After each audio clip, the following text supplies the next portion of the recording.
നഷ്ടപ്പെട്ടവരുണ്ട്, ബന്ധങ്ങൾ അറ്റുപോയതിന്റെ സമാധാനം നഷ്ടപ്പെട്ടവരുണ്ട്, ജോലി നഷ്ടപ്പെട്ടതിന്റെ സമാധാനം നഷ്ടപ്പെട്ടവരുണ്ട്, വിദ്യാഭ്യാസത്തിന് വേണ്ടത്ര മാർക്ക് കിട്ടാത്തതിന്റെ പേരിൽ സമാധാനം നഷ്ടപ്പെട്ടവരുണ്ട്, ഉന്നതമായ വിദ്യാഭ്യാസ യോഗ്യത ഇല്ലാത്തതുകൊണ്ട് സമാധാനം നഷ്ടപ്പെട്ടു പോയവരുണ്ട്.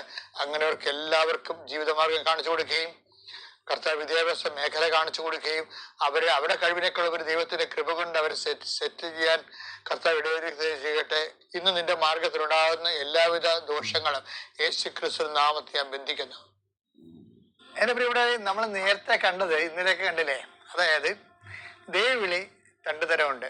ഒന്ന് ഏൽപ്പിച്ചത്, ഈശോനെ ദൈവപിതാവ് ഏൽപ്പിച്ചതാണ്. അപ്പൊ ഈശോ തന്നെ പറയുന്നുണ്ട്, എൻ്റെ പിതാവിനാൽ ആകർഷിക്കപ്പെടുന്നവരല്ല എൻ്റെ അടുത്ത് വരുമെന്ന്.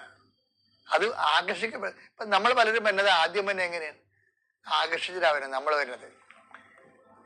പിന്നെ ലോങ് ടൈമിൽ അങ്ങനെ കുറച്ച് കഴിയുമ്പോൾ നമ്മൾ തന്നെ സ്വന്തമായിട്ട് ഒരു ആകർഷിപ്പില്ലാതെ ദൈവം തന്നെ ആകർഷിപ്പായിട്ട് നമ്മൾ തന്നെ ഏറ്റെടുത്ത് ചെയ്യും. അതാണ് ഏൽപ്പിച്ചതെന്ന് പറയുന്നത്.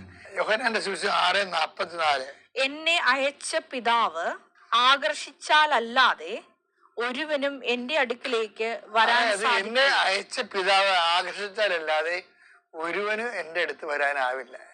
ഇപ്പൊ നിങ്ങൾ തന്നെ സാക്ഷി എവിടെപ്പോഴും എടുത്തിരിക്കണേ. അത് ചില ആൾക്കാര് ചില സാക്ഷ്യം കേട്ടിട്ടല്ലേ, സാക്ഷ്യം കേട്ട് പത്രം കണ്ട് ആകർഷിക്കും, ചില പത്രത്തിലെ സാക്ഷ്യം കണ്ട് ആകർഷിക്കും.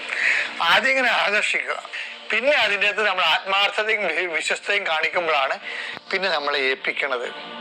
ഇപ്പൊ മറിയം അങ്ങനെ, മറിയം പക്ഷെ അമ്മയുടെ ദൈവവിളിയില് എല്ലാം ഏൽപ്പിച്ചതാ അവസാനം വരെ. അതായത് ഇപ്പൊ ഈശോനെ കുറിച്ച് നമ്മൾ പറഞ്ഞില്ലേ 17:4, എൻ്റെ പിതാവ് എന്നെ ഏൽപ്പിച്ച ജോലി ഞാൻ പൂർത്തിയാക്കിയെന്ന് പറഞ്ഞ പോലെ മറിയത്തെയും ഈ ഈശോനെ ഗർഭം ധരിക്കുക എന്നുള്ള രക്ഷാകരമായ ദൗത്യം മറിയത്തെ ഏൽപ്പിച്ചതാ. എലിസബത്തിനെ ശുശ്രൂഷിക്കാൻ പോയ കാര്യവും മറിയത്തെ ഏൽപ്പിച്ചതാണ്. കന്യാകുമാരി എടുക്കാൻ പോയ കാര്യവും മറിയത്തെ ഏൽപ്പിച്ചതാണ്. എല്ലാ കാര്യവും ഏൽപ്പിച്ചതാണ്. അപ്പൊ ദൈവവിളിക്ക് ഏൽപ്പിക്കുന്ന ഒരു പരിപാടിയുണ്ട്. അതിക്ക് മുമ്പ്, നമ്മളെ ഏൽപ്പിക്കുന്നതിന് മുമ്പ് അതിൻ്റെ ആകർഷണം ഉണ്ട്. അത് ദൈവപിതാവിന്റെ ആകർഷണമാണ്. എന്താണെന്ന് പറയണത്?